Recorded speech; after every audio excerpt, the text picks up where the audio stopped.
Hey there, I'm Steve, and welcome to Jamsin Entertainment. Welcome to the conversation. Just before we get started, there are many ways you can help. You can like and subscribe so you never miss a conversation. But most importantly, please share this video. Get the word out there as a community. We can talk about all the things that we love. Today on Throwback Thursday, we're looking at Green Zone, starring Matt Damon. I thought I've seen this movie before, but watching it, nope. I've owned it for years.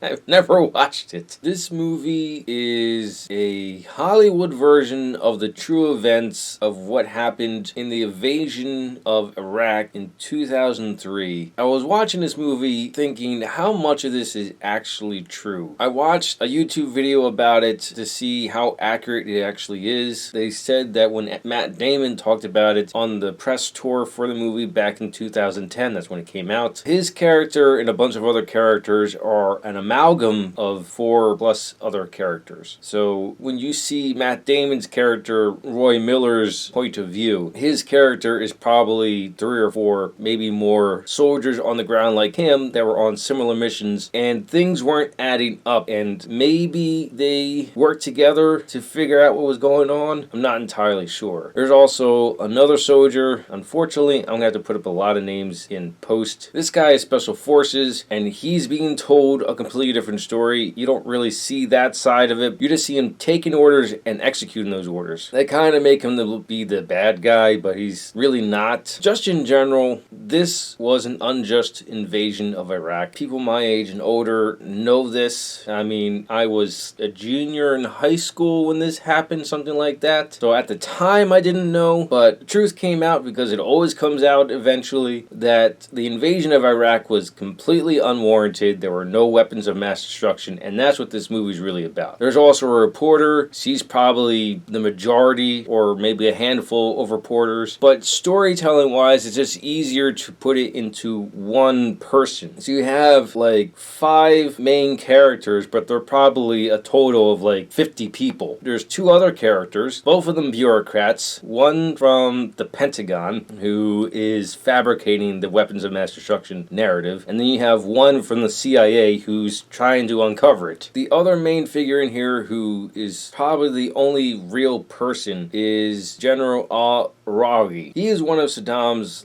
generals. The point of going into Iraq was to dethrone Saddam and install democracy, which was a mission in the Middle East for many countries. All of them failed. The movie itself is entertaining. Unfortunately, this is the 2010 era of filmmaking, and it is very, very shaky. Maybe the director's thought was, oh, if I do it like this, it'll be like the audience is actually there with the soldiers. What it actually is vomit-inducing.